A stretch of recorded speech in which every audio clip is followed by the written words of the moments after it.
மண் வாசனையாகவும் ஒலித்த குரல் அது. பக்தியின் பரவசமாகவும் ஒலித்த குரல் அது. காதலின் மென்மையாகவும் ஒலித்த குரல் அது. சோகத்தின் கண்ணீராகவும் ஒலித்த குரல் அது. தாயின் தாலாட்டாகவும் உணர்வுகளின் மொழியாகவும், அதாவது ஜானகி பாடும் பொழுது அவருடைய பாடல் என்பது வெறும் இசை அல்ல, ஒரு உணர்வின் மொழியாக வெளியே வரும். அந்த அளவுக்கு ஒரு மேஜிக், அவருடைய குரலிலே ஒரு மேஜிக் இருக்கும். அந்த மேஜிக் உங்களை சுண்டி இழுக்கக்கூடிய அளவுக்கு மிக சிறந்த ஒரு குரலை கொண்டிருந்தார் ஜானகி. கிட்டத்தட்ட 60 ஆண்டு காலமாக அவருடைய இசைக்கு மயங்காதவரே இல்லை என்று கூறலாம். இஞ்சி இடுப்பழகா என்று அவர் பாடிய போதும், சிங்கார வேலனை தேவா என்று அவர் பாடிய போது பக்தியிலே அனைவரும் மனம் கரைந்து போனார்கள். அந்த அளவுக்கு பாடினார்.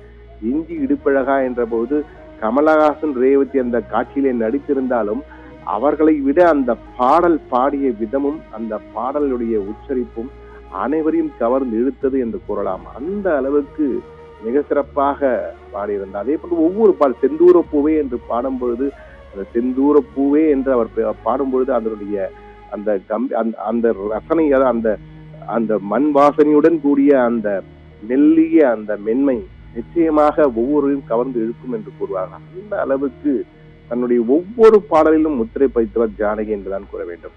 லதா மங்கேஷ்கர் ஒரு முறை பேட்டியின் போது கூறும்பொழுது, தென்னிந்தியாவிலே உங்களுக்கு மிக பிடித்த பாடகிகள் யார் என்று கேட்டபொழுது, எல்லா பாடகிகளும் பிடிக்கும், ஆனால் இருவரை நான் மறக்க மாட்டேன், ஒருவர் சுசீலா, இன்னொருவர் ஜானகி என்று கூறினார்.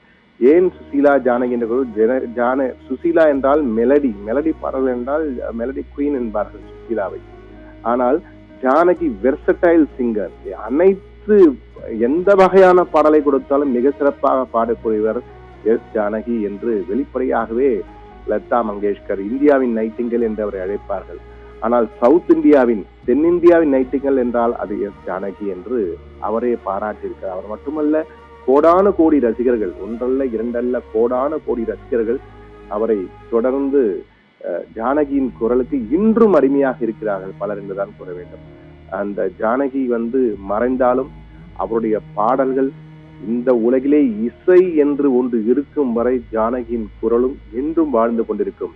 எப்படி எஸ்பிபியின் குரலுக்கு அழிவே இல்லை என்பார்களே, அது போன்று ஜானகியின் குரலுக்கும் அழிவே இல்லை என்று கூறலாம். அந்த அளவுக்கு எஸ் ஜானகியின் குரல் எப்பொழுதும் காற்றிலே நம் காதுகளில் ஒலித்து கொண்டே இருக்கும். இந்த காற்றிலே எப்பொழுதும் நிறைந்திருக்கும், என்றென்றும் வாழ்ந்து கொண்டே இருக்கும் என்றுதான் கூற வேண்டும். ஜானகியின் இறுதி ஊர்வலம் தொடங்கி தற்போது அந்த கிராமத்தை நோக்கி சென்று கொண்டிருக்கிறது. அங்கு அரசு மரியாதையுடன் துப்பாக்கி குண்டுகள் முழங்க அவருக்கு உடல் தகனம் செய்யப்பட இருக்கிறது. இந்த காலங்களுக்கு, அதாவது ஒவ்வொருடைய காயங்கள் இருந்தால் இந்த பாடலை கேட்டாலே போதும் காயங்கள் எல்லாம் ஓடிவிடும் என்று கூறலாம். அந்த அளவுக்கு காயங்களுக்கு களிம்பாக ரணங்களை ஆற்றும் ஒரு அருமருந்தாக ஜானகியினுடைய பாடல்கள் இருந்திருக்கின்றன என்பதுதான் அனைவருடைய கவனத்தையும் ஈர்த்திருக்கிறது என்று கூற வேண்டும். ஜானகி வயது மூப்பு காரணமாக தற்போது நம்மை விட்டு பிரிந்தாலும் அவருடைய பாடல்கள் என்றென்றும் எவர் கிரீன் சாங்ஸ் என்பார்களே, அது போன்று எவர் கிரீனாக என்றென்றும் இருக்கக்கூடிய மிகப்பெரிய ஒரு கான குயிலாக தொடர்ந்து அவருடைய பாடல்கள் ஒலித்து கொண்டே இருக்கும் என்றுதான் கூற வேண்டும். இந்திய திரை இசை வரலாற்றிலே தென்னிந்தியாவின் நைட்டிங்கல் என்று அன்போடு அழைக்கப்படும் இசை குயில், இசை பேரரசி ஜானகி என்று கூறலாம். அவர் தன்னுடைய காந்த குரலால் அரை நூற்றாண்டுக்கும் மேலாக தென்னிந்திய இசை ரசிகர்களை கட்டி போட்டிருந்தார் என்றுதான் கூற வேண்டும். பன்மொழி திறமையோடு ஆயிரக்கணக்கான திரை இசை பாடல்கள் பாடியுள்ள இவருக்கு 4 தேசிய விருதுகள், 33 மாநில அரசு விருதுகள் என வரலாற்று சாதனை படைத்திருக்கிறார். அசாத்திய குரல் வளம், துல்லியமான உச்சரிப்பு, நளினமான உணர்வுகளை குரலிலேயே கடத்தும் வித்தையில் இவருக்கு நிகர் இவரேதான் என இளையராஜா ஒரு முறை மனம் விட்டு பாராட்டியிருந்தார். சோகம், மகிழ்ச்சி, கிராமியம், எந்த ஒரு நவர் ரசங்களை தன்னுடைய பாணியிலே தனித்து பாடி முத்திரை பதிக்கக்கூடிய ஜானகியின் மனதை மயக்கும் பல பாடல்கள் மிகப்பெரிய அளவுக்கு வெற்றி பெற்றவை என்று கூற வேண்டும்.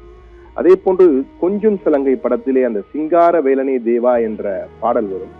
அதிலே நாதஸ்வரமா இவர் இசையா என்று, இவர் குரல் வளமா நாதஸ்வரமா என்று போட்டி போட்டு கொண்டு பாடுவார்கள்.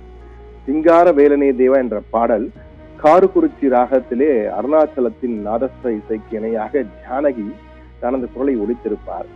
நாதஸ்வரத்தினுடைய அந்த நுணுக்கமான சங்கதிகளுக்கும் அதிர்வுகளுக்கும் மனித குரலில் அப்படியே பிரதிபலிப்பது என்பது அசாத்தியமாக இருக்கும். அந்த அற்புதமான குரல் வளத்தால் மிக நேர்த்தியாக ஜானகி பாடியிருப்பது அந்த காலத்தில் மிகப்பெரிய வெற்றி. அந்த காலம் மட்டுமல்ல, இன்றும் கூட அந்த பாடலை கேட்டால் நிச்சயமாக நாம் அனைவரும் மயங்கி கேட்டுக்கொண்டே இருப்போம் என்றுதான் கூற வேண்டும். அதே போன்று இளையராஜா அறிமுகமான அன்னக்கிளி படத்தை யாரும் மறந்திருக்க முடியாது. அன்னக்கிளி உன்னை தேடுதே என்று அந்த பாடல் இளையராஜாவுக்கு மிகப்பெரிய ஒரு ஆரம்பத்தை, பிரம்மாண்ட தொடக்கத்தை கொடுத்தது. அந்த கிராமத்தை, அந்த காதலின் பிரிவால் வாடும் ஒரு பெண்ணின் ஏகாந்தத்தையும் துயரத்தையும் தனது குறைவால் அந்த கிராமிய மண்வாசலினர் கொடுக்கும் பொழுது ஒவ்வொருவர் பார்க்கின்ற ரசிகர்கள் மனதிலே பாரமாக இறக்கியிருப்பார். நெஞ்சில் பாரமாக அந்த குரல் ஒலிக்கும். அந்த பாடலையும் பாடியது இவர்தான். அன்னக்கிளி உன்னை தேடுதே என்ற அந்த பாடல் ஒரு புதிய ஒரு இளையராஜாவின் தமிழ் திரையிலே புதிய புரட்சி ஏற்பட்ட இளையராஜாவின் இசை பயணத்துக்கு ஜானகியின் குரல் மிகப்பெரிய தூணாக, மிகப்பெரிய ஒரு பாதை போட்டு கொடுத்தது என்றால் அதில் மாற்று கருத்து இருக்க முடியும். அதே போது 16 வயதினிலே செந்தூர பூவே என்ற பாடல், அந்த பாடலை பார்க்கும்போது அந்த குறும்புத்தனம் நிறைந்த அந்த இளம் பெண் ஒருவர் ஸ்ரீதேவி பாடிக்கொண்டிருப்பார். ஸ்ரீதேவியாவே மாறியிருப்பார் ஜானகி என்றுதான் கூட வேண்டும். இந்த பாடலை பாடும்போது அவ்வளவு அழகாக, அதுவும் பாடலின் தொடக்கத்திலே வருகின்ற அந்த ஆலாபனை ஆகட்டும், அதே போன்று சரணங்களில் வருகின்ற அந்த நுணுக்கமான சங்கதிகள் ஆகட்டும், அந்த ஜானகியின் குரல் வளத்திற்கு அப்படி ஒரு உதாரணமாக சொல்லலாம். ஜானகியின் குரல் இப்படியா என்பதற்கு ஒரு எடுத்துக்காட்டா ஒரு பாடலை கூட வேண்டும் என்றால் இந்த பாடலை கூறலாம். அந்த அளவுக்கு எத்தனை ஆண்டுகளாலும் இன்னும் அந்த செந்தூர பூவே என்ற பாடல் வந்தால் அனைவரும் திரும்பி பார்ப்பார்கள். அந்த அளவுக்கு முத்திரை பதித்தவர் தான் ஜானகி என்று கூறுவார்கள். அந்த அளவுக்கு மிக சிறப்பாக பாடியிருந்தார். அதே போன்று ராசாவை உன்னை முதல் மரியாதையில் உள்ள பாடலாகட்டும், மெல்ல திறந்து கனல ஊர்சனம் தூங்கிடுச்சுன்னு ஒரு பாடல் வரும். அந்த இசை கருவிகளுடைய, அதாவது எம்எஸ்வி இளையராஜா இருவருடைய இசை கருவிகளுடைய மிக மிக ஒரு கோலோச்சுவார்கள் இருவருமே அந்த இசையிலே. அந்த இசைக்கு இணையாக ஒரு சனம் தூங்கிடுச்சு என்று பாடுகின்ற ஜானகியின் அந்த பாடல் பார்ப்பவர்களை எல்லாம் மெய் சிலிர்க்க வைக்கும் என்பார்களே, அப்படி இருக்கும். அதுவும் இரவு நேரத்தில் இந்த பாடலை கேட்கும் போது நம்மை தாலாட்டி தூங்க வைக்கும் என்றார்களே, அப்படி ஒரு குரல் வளத்தை கொண்டவர். தாயின் தாலாட்டு போன்று நம்மை தூங்க வைக்கக்கூடிய மிக சிறந்த ஒரு குரல் வளத்தை பெற்றவர் ஜானகி என்பதை கூற வேண்டும். அதே போன்று உயிரே படம், AR ரஹ்மானுடைய இசையிலே நெஞ்சினிலேன்னு ஒரு பாடல் வரும். அந்த பாடலை பார்ப்பவர்கள் அனைவருமே, அதாவது அந்த காதலுடைய ரசனை மென்மையை வெளியே எடுத்து சொல்கின்ற பாடலாக அந்த பாடல் இருக்கும். அந்த காதலை அப்படியே ஒரு இளம்பெண்ணுடைய ஆசையை வெளியே கொண்டு வருகின்ற அந்த பாடலை அப்படியே அந்த இளம்பெண்ணுடைய நம் கற்பனை செய்து கொள்ளலாம். அந்த அளவுக்கு பல்லவி, சரணம் என அந்த சங்கதிகள், அதிவேகமான சங்கதிகளை அந்த வயது மூத்தவராக இருந்தாலும் மிக லாவகமாக பாடியிருப்பார். அந்த இசை, அதாவது இப்படி ஒரு பாடகியா என்று அசந்து போகும் அளவுக்கு மேற்கத்திய இசைக்கு ஏற்ப தன் குரலை வளைத்து நெளித்து ரஹ்மானின் புதுமையான இசைக்கு தகுந்தபடி ஒரு புதிய பரிமாணத்தையே காட்டியிருப்பார் அந்த பாடல் என்று சொல்ல வேண்டும். அந்த அளவுக்கு தன் வசீகர குரலால் அந்த கால தலைமுறை மட்டுமல்ல, எந்த கால தலைமுறையும் கட்டி போடக்கூடிய அளவுக்கு பாடலாக அந்த நெஞ்சினிலே பாடல் உயிரே படத்திலே அமைந்திருந்தது. ஷாருக் கான் நடித்திருந்த படம் அது. அதே போன்று ஜானி படத்திலே வருகின்ற பாடல் அனைத்துமே மிக சிறந்த ஹிட்டான பாடல்கள். அதில் யாருக்கும் மாற்று கருத்து இருக்க முடியாது. அதிலே காற்றில் எந்தன் கீதம் என்ற ஒரு பாடல் வரும். இளையராஜாவின் இசை உங்களை அப்படியே எங்கேயோ அழகிய எடுத்து சொல்லும். அந்த இளையராஜாவின் இசையிலே ஜானகி பாடிய மிக சிறந்த சோக பாடல்களிலே இது மிக மிக முக்கியமான பாடல் என்று கூறலாம். அந்த அளவுக்கு மென்மையான சுதியில் பாடலை ஜானகி கையாண்ட விதமாகட்டும், அந்த சோகத்தை பிரதானமாக கொண்டு எந்த இடத்திலும் ஸ்ருதி விலகாமல் கொண்டு சென்றிருப்பது ஜானகியின் திறமைகளுக்கு மிக சிறந்த சான்று என்றுதான் கூற வேண்டும். காற்றில் எந்த கீதம் என்ற அந்த பாடல் ஆரம்பமாகி அந்த பாடல் செய்கின்ற ஒவ்வொரு சங்கதியும், அந்த ஆலாபனையும் அப்படியே நம்மளை மெய் சிலிர்க்க வைக்கும் என்பார்களே, அப்படி மெய் சிலிர்க்க வைக்கும் என்று கூறலாம். அந்த அளவுக்கு தன்னுடைய ஒவ்வொரு பாடலும், ஜானகியுடைய ஒவ்வொரு பாடலும் அப்படியே கொண்டு செல்லும். அதே போன்று மணிரத்னுடைய ஒரு படம் மௌனராகம் என்ற ஒரு படம் வந்திருக்கும். அதில் சின்ன சின்ன வண்ண குயில் என்று ரேவதி ஒரு பாடல் பாடுவார். அந்த சின்ன சின்ன அந்த பாடலை கேட்கும் பொழுதே நாமும் குதித்து பாடுகின்ற ஒரு உணர்வு வரும்.